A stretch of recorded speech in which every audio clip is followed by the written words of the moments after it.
ವಿಶೇಷ ಅನುದಾನದಲ್ಲಿ ಪೂರ್ಣಗೊಂಡಿರುವ ಪ್ರಧಾನ ಮಂತ್ರಿ ಆವಾಸ್ ಯೋಜನೆ ಅಡಿಯಲ್ಲಿ ಇವತ್ತು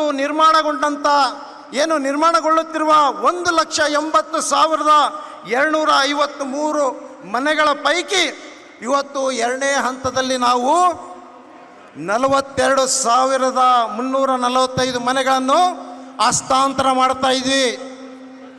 ಬಹುಶಃ ಇದು BJPಯವ್ರ ಸರ್ಕಾರದಲ್ಲಿ ಕೊಡಲಿಕ್ಕಾಗಲಿಲ್ಲ, ಒಂದೇ ಒಂದು ಮನೆ ಕೂಡ ಕೊಡಲಿಕ್ಕಾಗಲಿಲ್ಲ.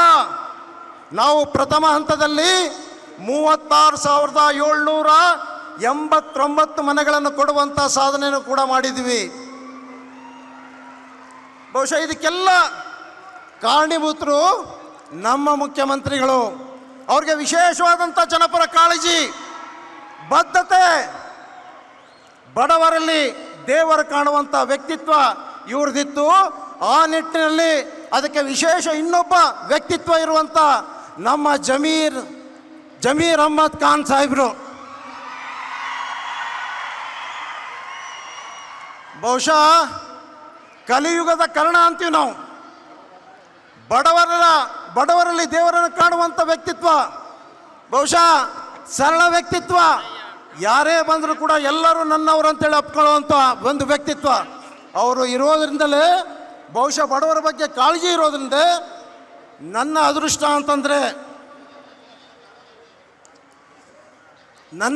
ಅಂತಂದರೆ ಅವರ ಮಂತ್ರಿಮಂಡಲದಲ್ಲಿ ನನಗೆ ಸ್ಲಮ್ ಬೋರ್ಡ್ ಚೇರ್ಮನ್ ಆಗಿ ಕೆಲಸ ಮಾಡುವಂಥ ಅವಕಾಶ ದೊರಕಿತ್ತು. ಬಹುಶಃ ಹಿಂದೆ 2017ರಲ್ಲಿ ಕೊಟ್ಟಂಥ ಮುಖ್ಯಮಂತ್ರಿಗಳು ಈ ಮನೆಗಳು ಏನು ಕೊಟ್ಟಿದ್ರು, ಅದು ಬಹುಶಃ ಹಿಂದೆ BJP ಸರ್ಕಾರ ಬಂದಾಗ ಅದನ್ನ ಪೂರ್ಣ ಮಾಡಲಿಕ್ಕಾಗೋದಿಲ್ಲ. 4 ವರ್ಷ ಅವರ ಆಡಳಿತದಲ್ಲಿ ಪೂರ್ಣ ಮಾಡಲಿಕ್ಕಾಗೋದಿಲ್ಲ. ಕಾರಣ ಅಂತಂದರೆ ಇದು 7.5 ಲಕ್ಷದಿಂದ 6 ಲಕ್ಷದಿಂದ 7.5 ಲಕ್ಷ ಒಂದು ಮನೆ ಕಾಸ್ಟ್ ಬೀಳ್ತದೆ.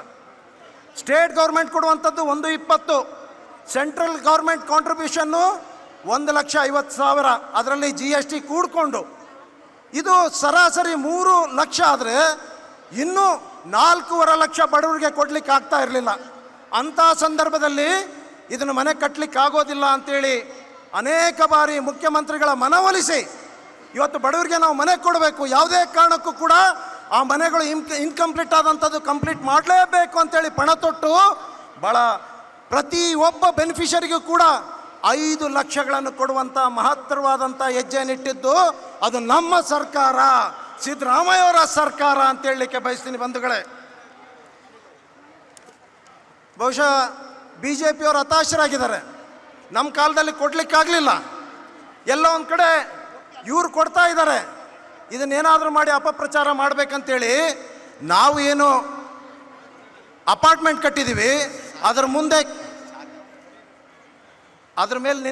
ಮುಂದೆ ನಿಂತ್ಕೊಂಡು ಅವರು ಫೋಟೋ ತೆಗೆಸ್ಕೊಂಡು ಇದು ನಮ್ಮ ಅವಧಿಯಲ್ಲಿ, ಯಡಿಯೂರಪ್ಪನವರ ಅವಧಿಯಲ್ಲಿ ಇದು ಆಗಿದೆ ಅಂಥೇಳಿ ಸುಳ್ಳು ಹೇಳುವಂಥ ಕೆಲಸ ಮಾಡ್ತಾ ಇದ್ದಾರೆ. ಬಂಧುಗಳೇ, ಸನ್ಮಾನ್ಯ ಮುಖ್ಯಮಂತ್ರಿಗೆ ಹೇಳಲಿಕ್ಕೆ ಬಯಸ್ತೀನಿ, ಏನು ಈ ಮನೆಗಳು ನಡೆದಿದ್ದು 2017ರಲ್ಲಿ ನೀವೇ ಭೂಮಿ ಪೂಜೆ ಮಾಡಿದಿರಿ. ಅದು ನನ್ನ ಸೆಟಲ್ಮೆಂಟ್ ಏರಿಯಾದಲ್ಲಿ ಬಂದು ಒಂದು ದೊಡ್ಡ ಕಾರ್ಯಕ್ರಮ ಮಾಡಿ ಇದರ ಭೂಮಿ ಪೂಜೆ ನೀವೇ ನೆರವೇರಿಸಿದ್ರಿ. ಇವತ್ತರ ಅದರ ಉದ್ಘಾಟನೆಯನ್ನು ಕೂಡ ನೀವೇ ಮಾಡ್ತಾ ಇದ್ದೀರಿ. ಇದು ನಮ್ಮ ಸೌಭಾಗ್ಯ. ಆದರೆ BJPಯವ್ರಿಗೆ ಎಲ್ಲಿ ಕೂಡ ಸಹಿಸ್ಕೊಳ್ಳಿಕ್ಕೆ ಆಗ್ತಾ ಇಲ್ಲ. ಸುಳ್ಳು ಆರೋಪಗಳನ್ನು ಮಾಡ್ತಾ ಇದ್ದಾರೆ. ಇದು ನಮ್ಮ ಅವಧಿಯಲ್ಲಿ ಅಂತ ಹೇಳ್ತಾ ಇದ್ದಾರೆ. ಆದರೆ ನಾನು ಹೇಳಲಿಕ್ಕೆ ಬಯಸ್ತೀನಿ, ಎಲ್ಲೋ ಪ್ರೋಟೋಕಾಲ್ ಆಗಿಲ್ಲ, ಒಂದೇ ನಿಮಿಷ ಪ್ರೋಟೋಕಾಲ್ ಇಲ್ಲ, ಶಿಷ್ಟಾಚಾರ ಆಗಿದೆ ಅನ್ನುವಂಥದ್ದೆಲ್ಲ ಹೇಳ್ತಾರೆ. ನಾನು ನಿಮಗೆ ಕೇಳಲಿಕ್ಕೆ ಬಯಸ್ತೀನಿ, ಶ್ರೀ ಮಲ್ಲಿಕಾರ್ಜುನ್ ಖರ್ಗೆ ಅವರು 2011ರಲ್ಲಿ ESI ಆಸ್ಪತ್ರೆ 50 ಬೆಡ್ಡಿನಿಂದ 100 ಬೆಡ್ಡೆಡ್ ಹಾಸ್ಪಿಟಲ್ ಮಾಡಿದರು. ಆವಾಗ ಅವರನ್ನು ಶಿಷ್ಟಾಚಾರಕ್ಕೂ ಕೂಡ ಕರೆದೆ ನಿಮ್ಮ ಸೆಂಟ್ರಲ್ ಮಿನಿಸ್ಟರ್ನ ಕರೆದು ಉದ್ಘಾಟನೆ ಮಾಡಿದ್ರಿ. ಇಲ್ಲಿ ಲೋಕಲ್ ಡಿಸ್ಟ್ರಿಕ್ಟ್ ಮಿನಿಸ್ಟರ್ನ ಕರೀಲಿಲ್ಲ, ಕಾರ್ಮಿಕ ಸಚಿವರನ್ನ ಕರೀಲಿಲ್ಲ.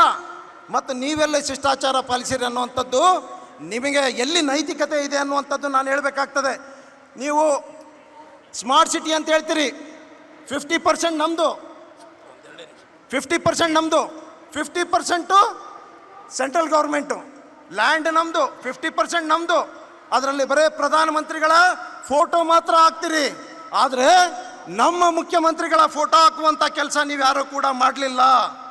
ಈ ರೀತಿ ನೀವು ಮೊದಲು ನಿಮಗೆ ಯಾವುದೇ ನೈತಿಕತೆ ಇಲ್ಲ, ನಾವು ಇಂಥ ಕೆಲಸ ಮಾಡಿದ್ವಿ ಅಂತ ಹೇಳ್ಕೊಳ್ಳಿಕ್ಕೆ ನಿಮ್ಗೆ ಯಾವುದೇ ನೈತಿಕತೆ ಇಲ್ಲ. ಇದು ಸಂಪೂರ್ಣವಾಗಿ ಈ ಕ್ರೆಡಿಟ್ ಎಲ್ಲ ಕೂಡ ನಮಗೆ ಹೋಗ್ತದೆ. ಆ ನಿಟ್ಟಿನಲ್ಲಿ ಹೆಚ್ಚಿಗೆ ಸಮಯ ತೆಗೆದುಕೊಳ್ಳಬಾರ್ದು. ಅನೇಕ ವಿಚಾರಗಳನ್ನು ಹಂಚ್ಕೊಳ್ಬೇಕಾಗಿತ್ತು ಅವರ ವೈಫಲ್ಯಗಳನ್ನು, ಆದರೆ ಸಮಯದ ಅಭಾವದಿಂದ ನನ್ನ ಮಾತಿಗೆ ವಿರಾಮ ಕೊಡ್ತಾ ಇದ್ದೀನಿ. ಜೈ ಹಿಂದ್, ಜೈ ಕರ್ನಾಟಕ.